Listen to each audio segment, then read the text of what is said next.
یہی روایت اب آپ دیکھیں، یہی روایت مصنف ابن ابی شیبہ، یہ امام ابن ابی شیبہ آپ جب بخاری شریف کو پڑھیں گے تو بکثرت احادیث میں امام ابن ابی شیبہ کی سند سے امام بخاری حدیث لاتے ہیں. یہ امام بخاری کے استاذ ہیں، امام ابن ابی شیبہ استاذ ہیں.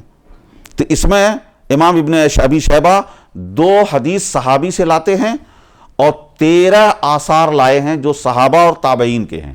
آثار سے مطلب یہ سمجھ لیجئے کہ صحابہ نے اپنا عمل بتایا، اپنا موقف بتایا ہو تو یہ آثار صحابہ کہلاتے. اثر ایک ہو تو اثر اور چند ہو تو آثار. تابعین نے اپنا عمل بتایا ہو تو اس کو اثر یا آثار کہتے ہیں، تاکہ حدیث رسول میں عمل صحابہ اور عمل تابعین میں فرق ہو جائے. تو 2 حدیثیں ہیں، 15 روایتیں لائی ہیں انہوں نے. 15 روایتوں میں سے 2 حدیث ہے. پہلی حدیث تو وہی ہے جس کی طرف امام ترمذی نے اشارہ کر دیا تھا کہ اس مسئلے میں براء ابن عازب رضی اللہ تعالیٰ عنہ سے بھی روایت ہے. اسی کو امام ابو بکر ابن ابی شیبہ نقل کرتے ہیں. کہتے ہیں عن عبد الرحمن ابن ابی لیلہ عن البراء ابن عازب ان النبی صلی اللہ علیہ وسلم کان اذا افتتح الصلاة رفع یدیہ ثم لا یرفعہما حتی یفرغ. فرماتے ہیں براء ابن عازب کہ اذا افتتح الصلاة، کہ جب رسول پاک صلی اللہ علیہ وسلم نماز شروع فرماتے تھے تو رفع یدیہ، تو دونوں ہاتھ کو اٹھاتے تھے. ثم لا یرفعہما، پھر وہ دونوں ہاتھ نہیں اٹھاتے تھے حتی یفرغا، یہاں تک کہ نماز سے فارغ ہو جاتے تھے. سبحان اللہ سبحان اللہ. یہ حضرت براء ابن عازب کی روایت ہے. اسی براء ابن عازب کی روایت کو امام ابو داؤد نے سنن ابو داؤد میں ذکر کیا ہے. لیکن آپ ذرا غور کریں گے کہ حدثنا یہاں ہے حدثنا ابو بکر قال حدثنا وکیع عن ابن ابی لیلہ عن الحکم وعیسیٰ عن عبد الرحمن ابن ابی لیلہ. عبد الرحمن ابن ابی لیلہ سے یہی روایت ابو داؤد نے بھی ذکر کی ہے. لیکن یہاں پہ صرف ایک بات میں ذکر کر کے چلا جاؤں کہ اس میں یہ ہے کہ بس جب تک فارغ نہیں ہوئے بس ایک ہی بار ہاتھ اٹھایا یہاں تک کہ فارغ ہو گئے. اس روایت میں یہ ہے کہ عن البراء ان رسول اللہ صلی اللہ علیہ وسلم کان اذا افتتح الصلاة رفع یدیہ الی قریب من اذنیہ.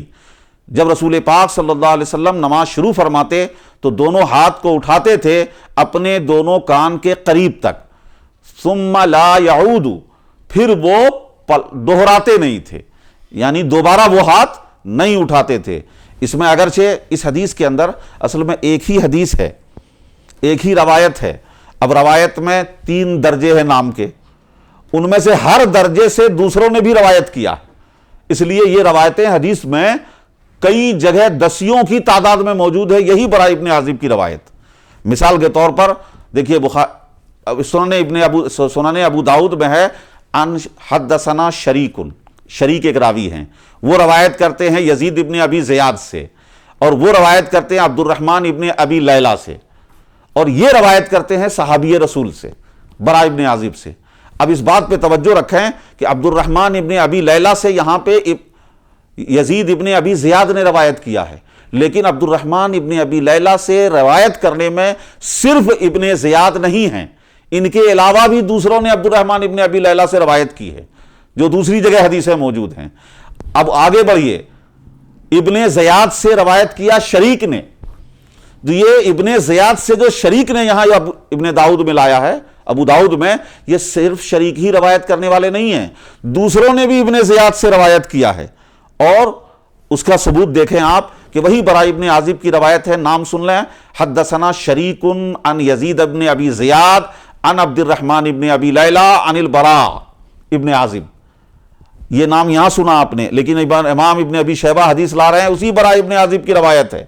سنیں، یہاں ہے حدثنا ابو بکر قال حدثنا وکیع عن ابن ابی لیلہ عن الحکم وعیسیٰ عن عبد الرحمن ابن ابی لیلہ. آپ اوپر جو اس حدیث میں ابو داؤد کی حدیث میں جو نام آپ نے پہلے سنا وہ نام ابو بکر ابن ابی شیبہ امام ابن شیبہ کی روایت میں نہیں ہے، لیکن لاسٹ میں عبد الرحمن ابن ابی لیلہ صحابی سے پہلے جو ہیں ان کا نام موجود ہے۔ پتہ چلا ان سے روایت کرنے میں وہ بھی ہیں، انہی سے روایت کرنے میں یہ بھی ہیں، سبحان اللہ۔ حکم و عیسیٰ بھی ہیں، اور عبد الرحمن ابن ابی لیلہ سے روایت کرنے میں یزید ابن ابی زیاد بھی ہیں۔ یہ ایسی بحثیں ہیں جو کبھی عوام میں نہیں آتی تھی، یہ درسگاہوں میں علماء میں ہوتی تھی، لیکن آج یہ ثابت کرنے اور شو کرنے کی کوشش کی جا رہی ہے کہ یہ احناف، حنفی، ابو حنیفہ کے ماننے والے، ان کے مسلک پر، موقف پر عمل کرنے والے، یہ لوگ حدیث پر نہیں قیاس پر عمل کرتے ہیں، اللہ رسول کو چھوڑ کر معاذ اللہ یہ اب کسی امام کے قول پر عمل کرتے ہیں۔ یہ دھوکہ ہے، فریب ہے۔ کسی بھی امام کا قول حدیث و قرآن سے باہر نہیں ہو سکتا۔ ان کی زندگی کی کوششوں کی انتہا یہی رہی ہے کہ اللہ اور اس کے رسول کے منشا اور مرضی تک پہنچ جانا، یہی تو ان کی منشا رہی ہے۔ بے شک حق۔